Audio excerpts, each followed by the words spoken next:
Hello everyone, welcome to Spark Up classes. This is Suman Yadav. जितने भी students NEET 2026 की preparation कर रहे हैं उनके लिए मैं कुछ इंपॉर्टेंट अपडेट्स आपको बता देती हूँ, कुछ डॉक्यूमेंट्स बता देती हूँ जो आपको अभी से बनवा के रखने होंगे। लास्ट टाइम में आप नहीं सही करवा पाओगे, तो अभी से ये डॉक्यूमेंट्स आप तैयार रखिएगा। जो मैं बता रही हूँ, मैं आपको वो डॉक्यूमेंट्स भी बताऊंगी जो आपको फॉर्म भरते वक्त लगेंगे, वो डॉक्यूमेंट भी बताऊंगी जो आपको काउंसलिंग के वक्त लगेंगे, और कौन से डॉक्यूमेंट कब आपको बनवाने हैं ये भी मैं आपको बताऊंगी। तो हर चीज डॉक्यूमेंट से रिलेटेड आज की वीडियो में क्लियर होगी। इसके अलावा आपको डॉक्यूमेंट के लिए कहीं भटकने की जरूरत नहीं होगी, ठीक है। तो फॉर्म भरने में और काउंसलिंग में क्या क्या लगेगा सब कुछ हम देखने वाले हैं। देखिए, नीट 2026 की हम बात कर रहे हैं, नीट 2026 की हम बात कर रहे हैं। तो नीट 2026 का जो एग्जाम है वो आपका एग्जाम कंडक्ट होगा, एग्जाम डेट 3 मई है। एग्जाम डेट आपकी 3 मई है, लेकिन जो फॉर्म है आपका फॉर्म डेट की अगर बात करें तो फॉर्म आपका फरवरी से मार्च तक चलता है, ठीक है। करीबन 1 महीने का या 25 दिन का आपको समय मिलता है फॉर्म भरने के लिए।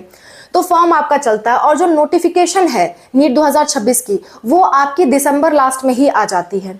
अच्छा, तो फरवरी में जब फॉर्म भरना है तो फरवरी में फॉर्म भरते वक्त आपकी क्या क्या चीजें लगेंगी ध्यान से सुन लीजिए। बनवाने में समय लगता है, इसलिए अभी से बनवा लीजिए अगर आपका कुछ भी नहीं तैयार है तो, ठीक है। फॉर्म भरते वक्त documents for form filling,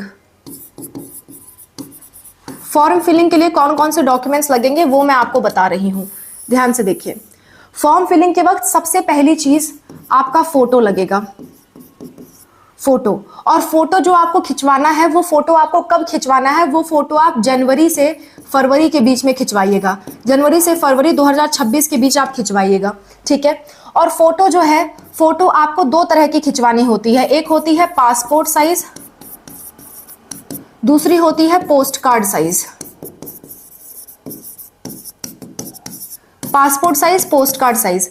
passport size तो हमेशा लगती है, हर बार लगती है, हर साल लगती है। वो छोटी छोटी जो फोटो होती हैं वो पासपोर्ट साइज फोटो हर साल हर बार लगती है।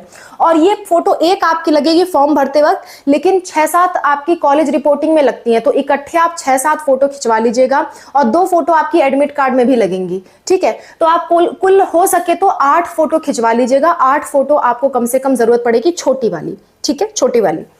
पोस्ट कार्ड साइज फोटो करीबन इतनी बड़ी फोटो होती है, और इतनी बड़ी फोटो को हम कहते हैं पोस्ट कार्ड साइज फोटो। और ये किसी किसी साल लगती है, किसी किसी साल नहीं लगती है। पिछले साल तो लगी थी पोस्ट कार्ड साइज फोटो, उसके पिछले साल नहीं लगी थी, ठीक है।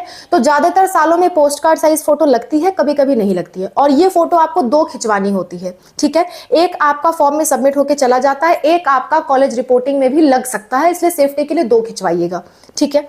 तो फोटो आपको जनवरी से फरवरी के बीच में खिंचानी है, और फोटो के नीचे डेट और अपना नाम लिखना होता है। जिस डेट को आप फोटो खिंचवाते हो ना, जैसे मान लेते हैं 15 जनवरी को आपने फोटो खिंचवाया, तो 15 जनवरी 2026 आप नीचे लिखोगे और उसके ऊपर अपना नाम लिखोगे, पूरा नाम जैसे आपके 10th की मार्कशीट में है, ठीक है।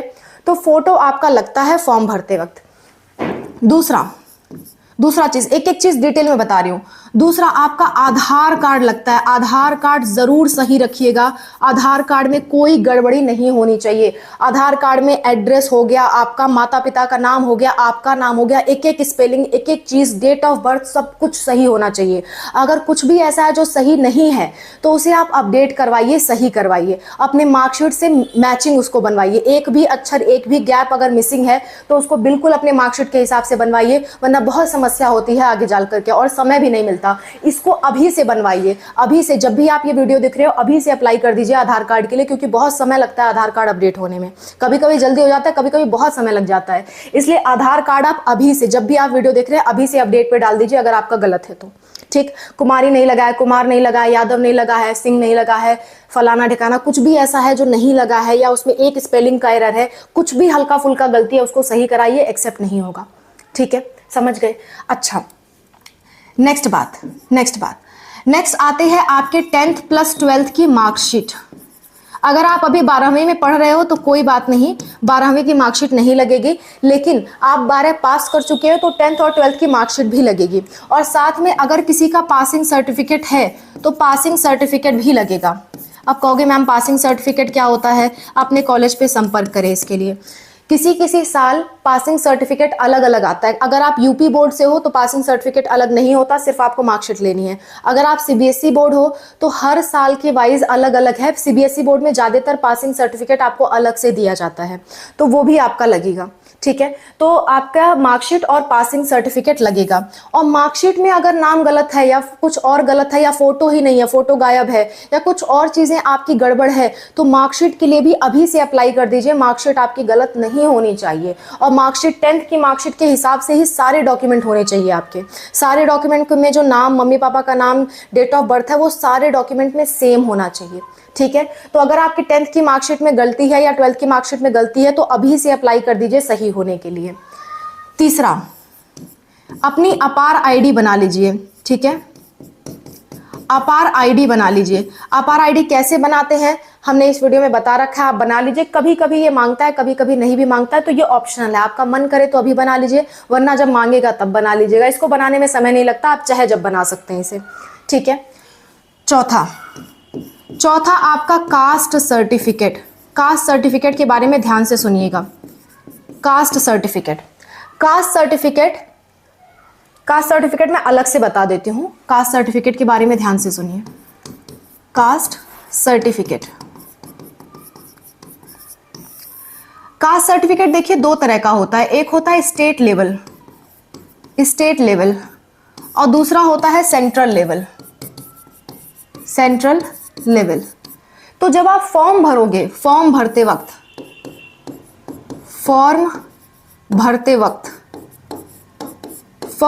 वक्त आपका यही लगेगा। और जब आपकी काउंसलिंग होगी तो ऑल इंडिया कोटा काउंसलिंग जितनी भी होंगी उसमें भी आपका यही लगेगा। अगर आपको काउंसलिंग की जानकारी नहीं है कि काउंसलिंग क्या होती है, आप इसके बारे में बेचैन हो कि ये क्या चल रहा है, काउंसलिंग में कुछ समझ में नहीं आ रहा, तो आप कमेंट कर देना। काउंसलिंग की एक एक बारीकी से जानकारी मैं एकदम बेसिक से आपको दे दूंगी, ताकि आपको कोई समस्या ना हो काउंसलिंग से रिलेटेड। ठीक है, तो काउंसलिंग के बारे में नहीं मालूम है, कमेंट कर देना, मैं एक एक चीज बता दूंगी।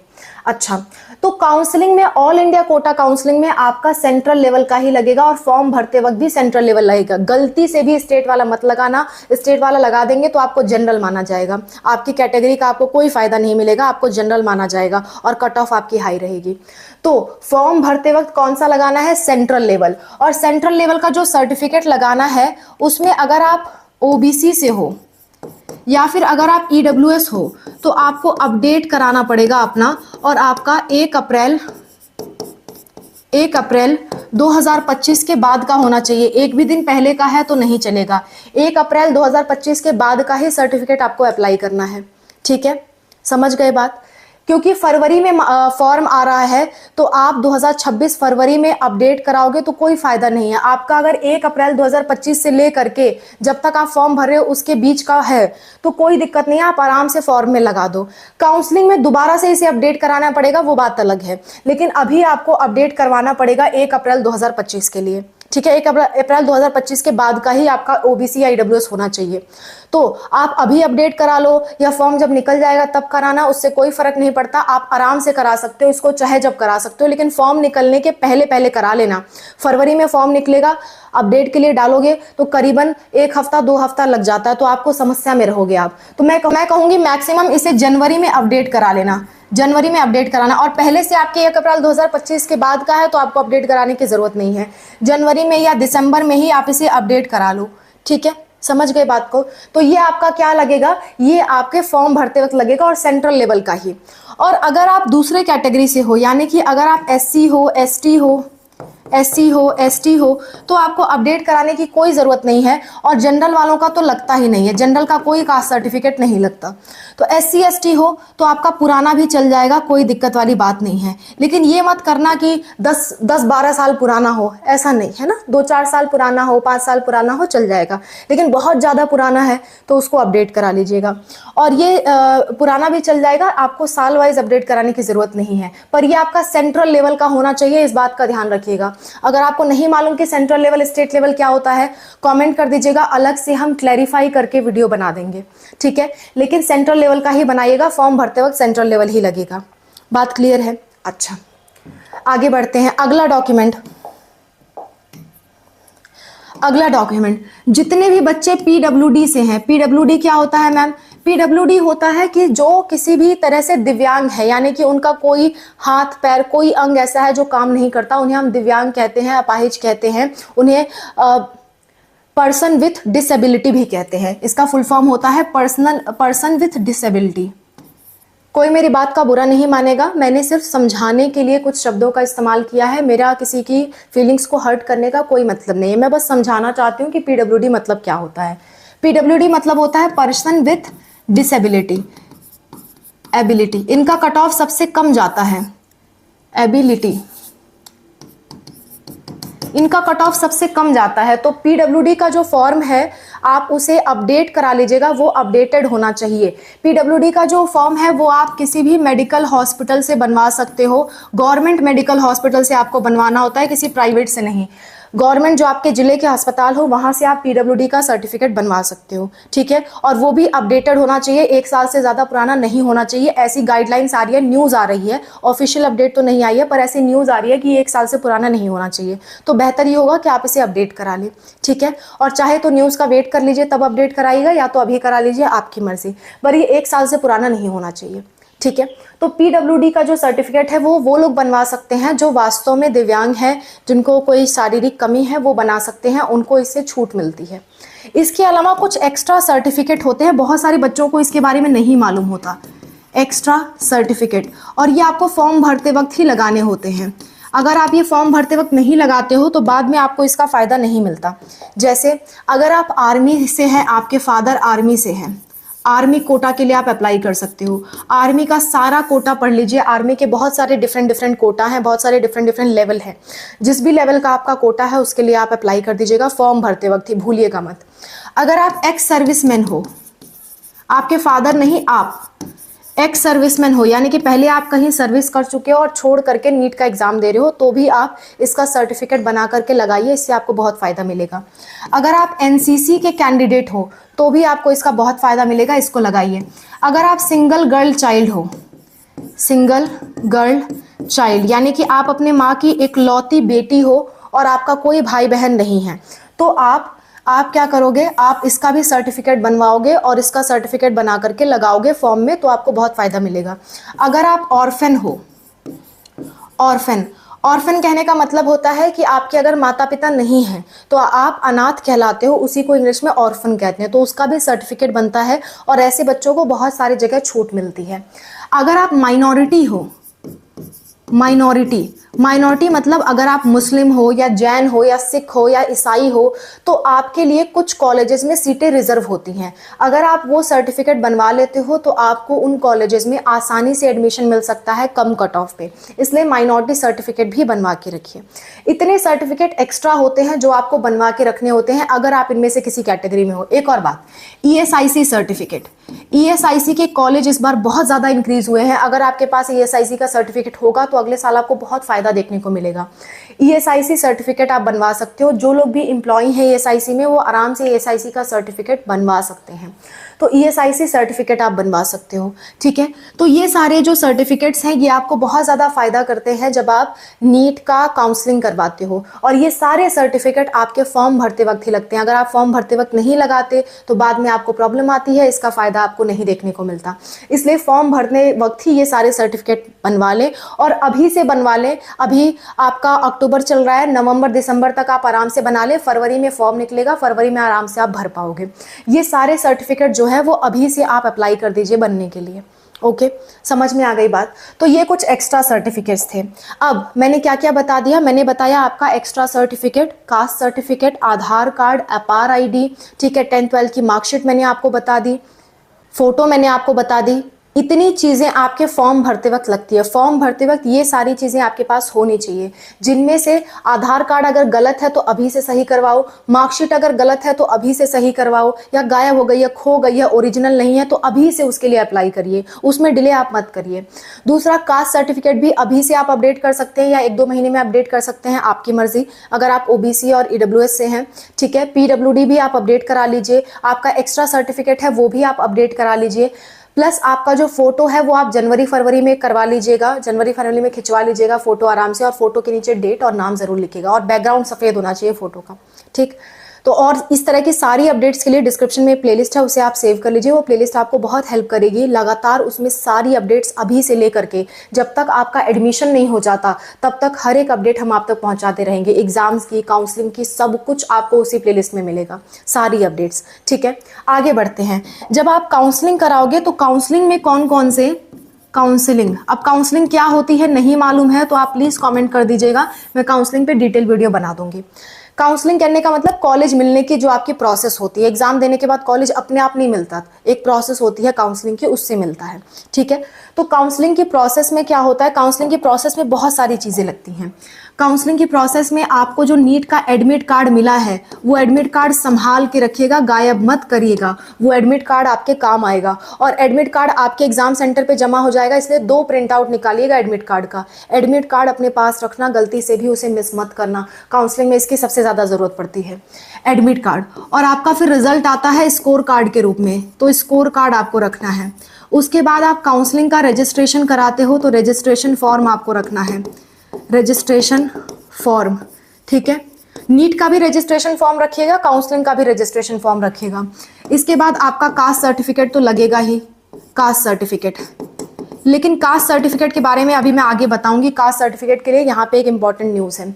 इसके बाद जो भी आपके एक्स्ट्रा सर्टिफिकेट हैं जो मैंने आपको गिनवाए वो एक्स्ट्रा सर्टिफिकेट लगेंगे।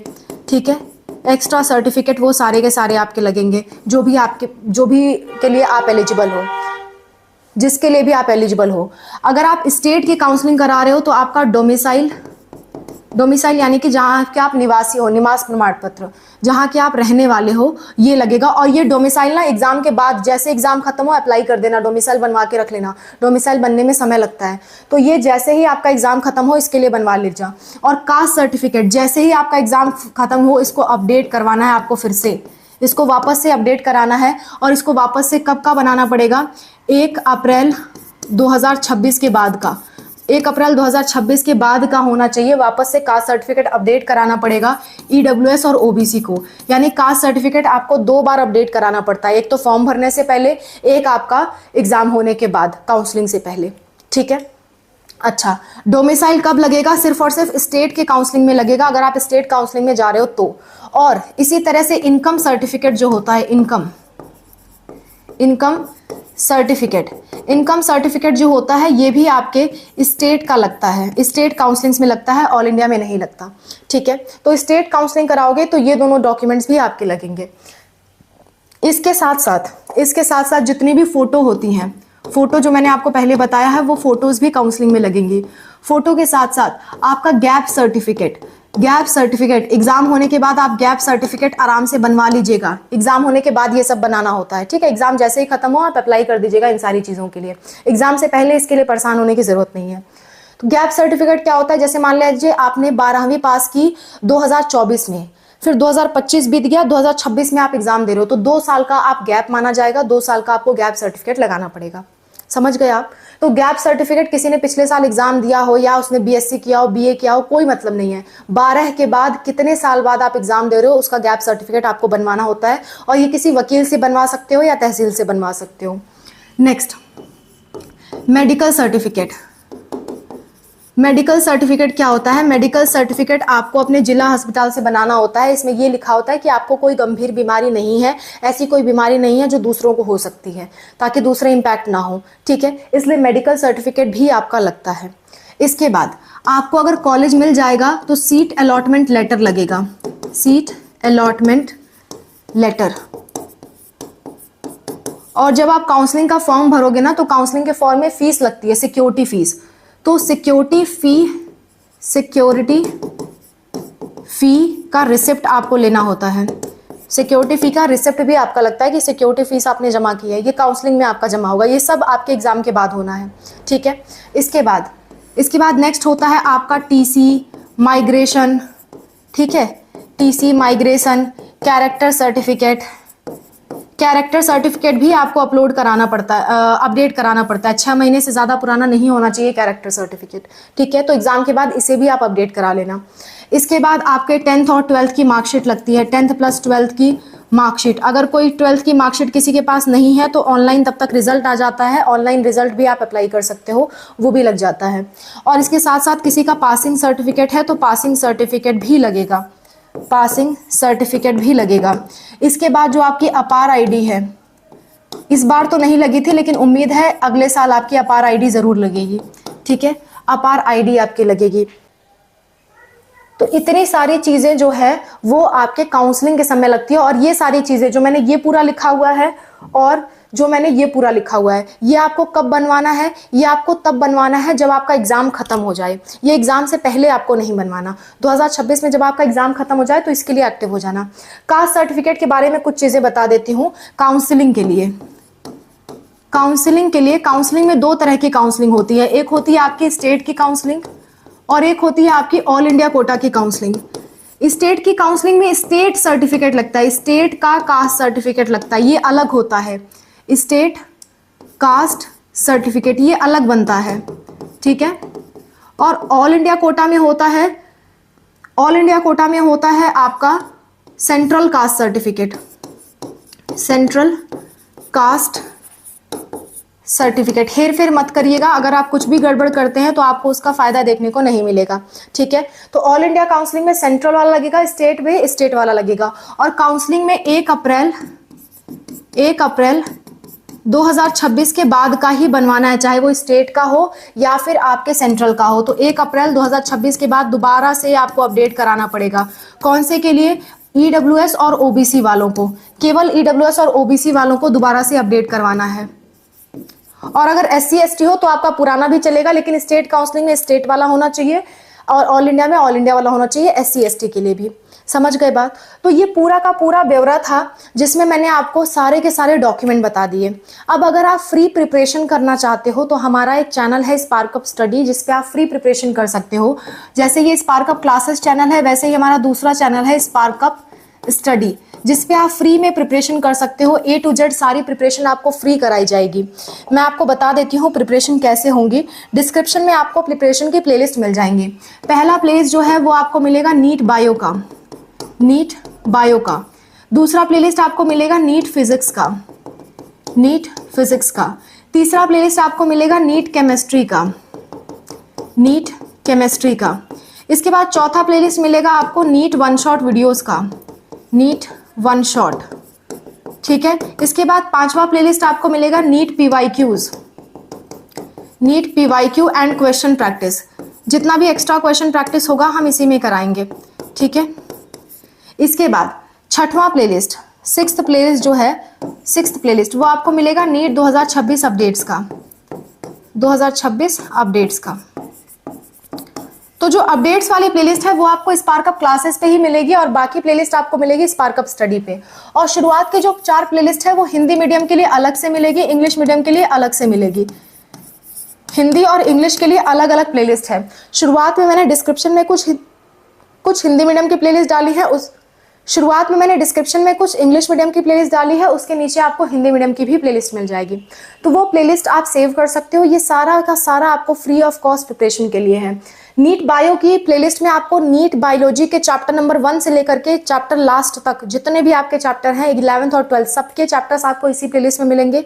इसी तरह फिजिक्स में, इसी तरह केमिस्ट्री में, इसी तरह 1 शॉट वीडियोस आपको फिजिक्स, केमिस्ट्री, बायोलॉजी के सारे चैप्टर्स का 1 शॉट वीडियो इसी में मिलेगा। PYQs आपको मिलेंगे, प्लस नीट 2026 की अपडेट्स भी आपको देखने को मिलेगी।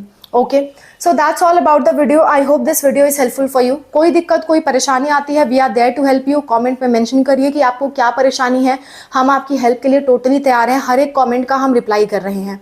प्लस आपको हमारी सारी वीडियोस मिल जाएंगी, हर एक डाउट पे आपके हमने वीडियोस बना रखा है। आप सिंपली सर्च करिए, अपना डाउट लिखिए, आगे लिखिए स्पार्क अप क्लासेस, हमारी वीडियो आपके सामने आ जाएगी। जैसे आपको नहीं मालूम काउंसलिंग क्या होती है तो आप सर्च करिए काउंसलिंग क्या होती है स्पार्क अप क्लासेस। फिर आपको नहीं मालूम कि BA-MS कोर्स का क्या करियर स्कोप है तो आप सर्च करिए BA-MS course career scope spark Up classes. तुरंत हमारी वीडियो सारी की सारी आपके सामने आ जाएंगी। नीट 2026 की सिलेबस चाहिए तो डालिए नीट 2026 सिलेबस, तुरंत सिलेबस का वीडियो आपके सामने आ जाएगा। जो भी डाउट है आप डालिए, आगे स्पार्क अप क्लासेस लिखिए, तुरंत हमारी वीडियोस आपको सामने मिलेंगी। That's all, bye, take care, wish you all the best for whatever you are going to do. Bye.